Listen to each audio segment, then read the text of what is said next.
ఇదెక్కడ దరిద్రమయ్యా? పేరంబోత్సవం అంటే దేనికో అనుకున్నాను. ఈ శ్మశానానికే నువ్వు చేసే పేరంబోత్సవం. దండేసి ఫోటో తీస్తామంటే చాలు, సమాధులకి పునాదురాలు వేయడానికి, చివరికి పాడేలు మోయడానికి కూడా సిద్ధమైన. చాలా ఊరుకోవయ్యా. ఊరు బయట ఉన్న శ్మశానాన్ని మార్పులు మరమ్మతులు చేయించుకుని రిబ్బన్ కట్టించి రమ్మంటే రానంటే బాగుంటుంది. ఇంకా ఆలస్యం ఎందుకు? ఏసే కత్తిరి. దండలు తీసుకోండి అయ్యా. నాగండి ఇగో ఫోటోగ్రాఫరు, నువ్వు దగ్గర రెడీగా ఉండు. మడి సరిగ్గా పడపోయినా పర్లేదు, దండ మాత్రం బ్రహ్మాండంగా పడాలి. దండాలు బాబు. చాలే పద.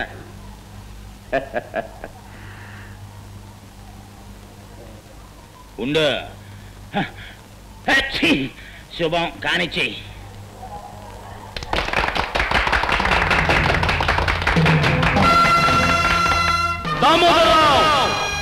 పేదవాళ్ళ బ్రతుకులు బుగ్గిపాలు చేసి గతిలేని వాళ్ళ బ్రతుకులు గంగపాలు చేసిన నువ్వు శ్మశాన ప్రారంభోత్సవానికి పిలవగానే వస్తావని తెలుసు.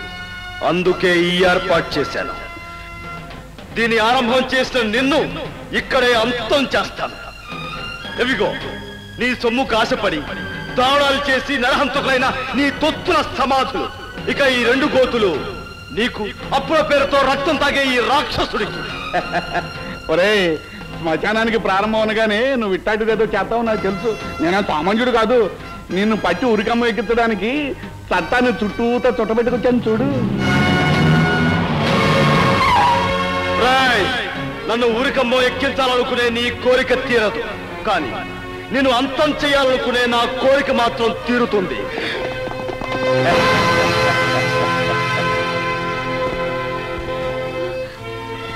మా అన్నయ్య చెప్పడానికి వీల్లేదు. కావాలంటే మా ప్రాణాలు తీసుకోండి. మా అన్నయ్య మా కోసం 10 కాలాలు పడి బ్రతకాలి.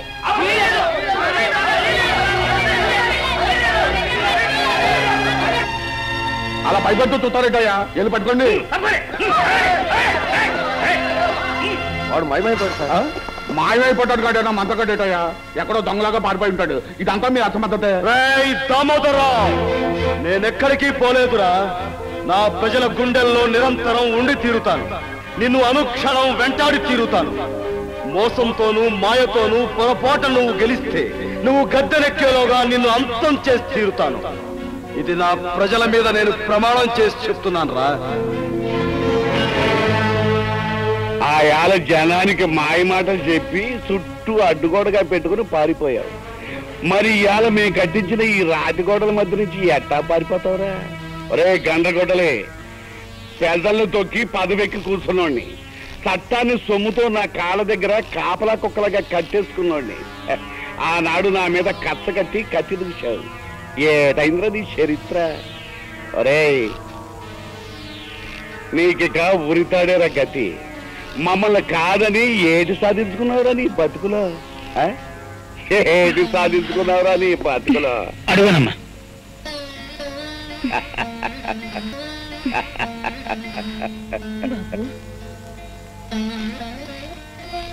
బాబు, ఇది నా కూతురు, నీ చెల్లి లాంటిది. నిన్ను చూడాలని, పుట్టబోయే బిడ్డకి నీ దీయెనలు అందుకోవాలని పల్లె నుంచి ఇంత దూరం వచ్చింది బాబు. నిండు కడుపుతో ఇంత దూరం రావడం కష్టమేనా ఎనలేదు. గతుకుల రోడ్డు మీద బండిలో గడ్డేసి నీ కాడికి తీసుకొచ్చాను. రవంత చెయ్యేసి దీయించు బాబు. అన్నా, ఈ గడ్డ మీద కడుగెట్టే నా బిడ్డ నీలాగే నీతి కోసం, మా పేద జాతి కోసం ప్రాణం పెట్టేవాడవ్వాలని దీవించన్నా. తల్లి కడుపులో వెచ్చగా కళ్ళు మూసుకుని పడుకున్న పసికోన ఏమని ఆశీర్వదించమంటావురా నన్ను? నువ్వు ఈ భూమి మీదకు వచ్చేసరికి, కళ్ళు విప్పేసరికి మా దేశం కాసింత మారుతుందని ఆశించమంటావా? అప్పుడు కన్నీళ్లుండని నీకు ఈ దేశం చిరునవ్వుతో స్వాగతం పలుకుతుందని ఆశీర్వదించమంటావా? అస్థి మూల పంజరాలు, ఆర్తరావ మందిరాలు, కదిలే జన శవాలు, ఇది నా దేశం, అందుకే ఆవేశం. నా పిలుపు ఏ దిగంతాలకు పయనించగలదు, ఏ గుండె కదిలేలా స్పృశించగలదు.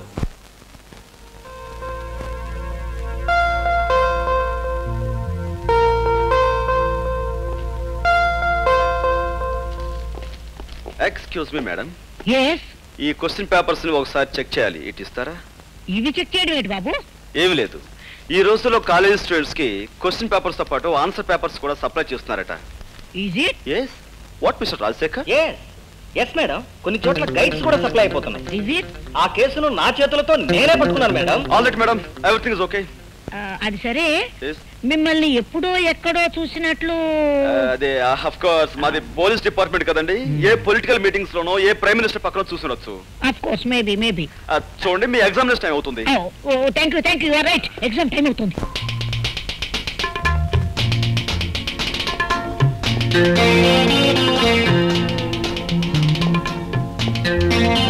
Hello madam.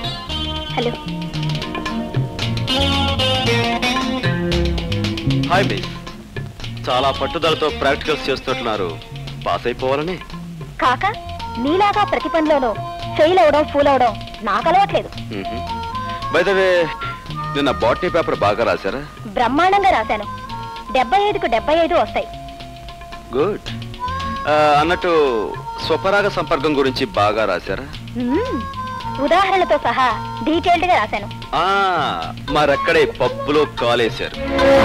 మిగతా వాళ్ళందరూ పరపరాగ సంపర్కం గురించి రాస్తే మీరు రెచ్చిపోయి స్వపరాగ సంపర్కం గురించి అందులోనూ ఉదాహరణతో సహా పేజీలు రాసేశారు. గుడ్.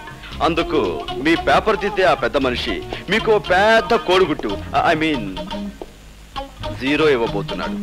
అదేమిటి? నాకు ఇచ్చిన క్వశ్చన్ పేపర్ కి నేను కరెక్ట్ గానే. మీరు కరెక్ట్ గానే జవాబిచ్చారు మేడం. కాకపోతే ఆ ప్రశ్నాపత్రమే కరెక్ట్ కాదు.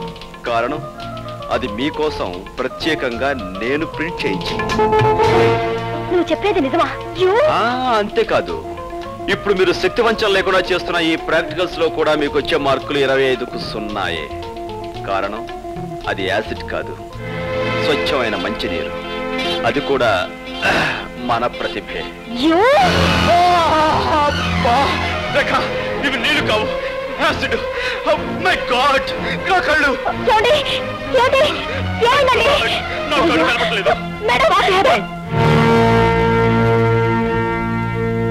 తగలడు బాస్.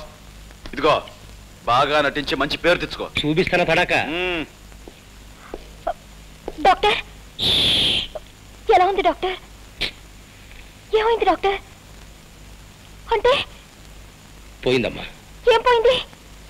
చూపు పోయింది. My God. అది కాన్సన్ట్రేటెడ్ యాసిడ్ కాకపోవడం వల్ల మొహం మాత్రం కాలిపోకుండా మిగిలింది. అది అదృష్టం అని చెప్పాలి. అంటే అతనికి ఇంకా చూపొచ్చే మార్గమే లేదా? ఓ 15 రోజుల్లో ఢిల్లీ నుంచి డాక్టర్ ధైర్యం అని ఐ స్పెషలిస్ట్ ఒకతను వస్తున్నాడు. ధైర్యం వస్తే భయం లేదు. అతనికి చూపు వస్తున్న ధైర్యం నాకుందమ్మా. అతను ఒకసారి చూడొచ్చా? వెళ్ళమ్మా, ఆ భాగ్యం ఓదార్చు. వెళ్ళు.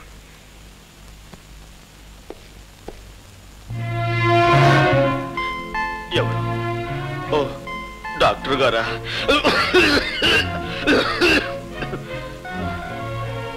డాక్టర్, ఈ సమయంలో నాకేమనిపిస్తుందో తెలుసా?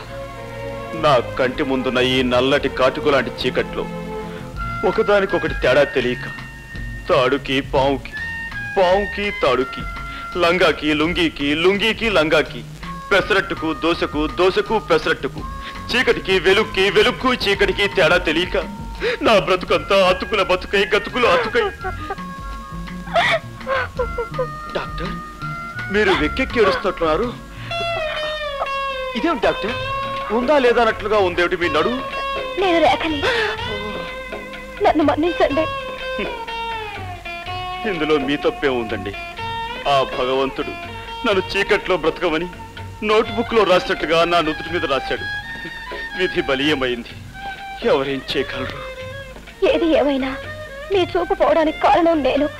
నాకు ఏ శిక్ష విధించినా తప్పు లేదు. రేఖ, అలా అనకండి. చూపు పోయినందుకు నేనేమీ బాధపడటం లేదు. కాకపోతే చూడలేని నన్ను నా కన్న వాళ్ళు చూడటం జరిగితే వాళ్ళు గుండె పగిలి చస్తారు. అలా జరిగిన నాడు నేను గుండె పగిలి చస్తాను. ఈ గుండె పగిలే కార్యక్రమాలు తలుచుకుంటూ ఉంటే ఇప్పుడే నా గుండె. చూడండి, ఒక 15 రోజుల్లో ఐ స్పెషలిస్ట్ వస్తున్నారట. ఆయన కళ్ళు ఆపరేషన్ చేసి మీకు తప్పకుండా చూపు తెప్పిస్తారు. అంతవరకు నేను ఇంటికి వెళ్ళలేను. ఈ హాస్పిటల్ వాతావరణంలోనూ ఉండలేను. ఇప్పుడు నేను ఎలా? ఇక్కడ నా స్నేహితురాలు ఇల్లు ఒకటి ఉంది. ఆమె ప్రస్తుతం ఊళ్ళో లేదు, అక్కడ ఉందరు గాని. కానీ రేఖ, ఈ కళ్ళు లేని కబోది ఒంటరిగా ఆ ఇంట్లో ఎలా ఉండగలడు, ఎలా బ్రతకగలడు, ఎలా జీవించగలడు? గోపి గారు, జరిగిన తప్పుకు కారకురాల్ని నేను కనుక మీకు చూపొచ్చే వరకు మీకు తోడుగా ఉండి మిమ్మల్ని భద్రంగా నేను చూసుకుంటాను. రేఖ, నువ్వు ఓ ఐఎమ్ సారీ రేఖ, నీ చేతులు అనుకుని అక్కడ చేయి వేశాను. తీరా వేసాక తెలిసింది నేను ఎక్కడ వేశాను. తప్పుగా అనుకోవు కదా? అనుకోలేండి. రేఖ, నువ్వు నిజంగా దేవతవి. రండి వెళదాం. మనసేమో నీవే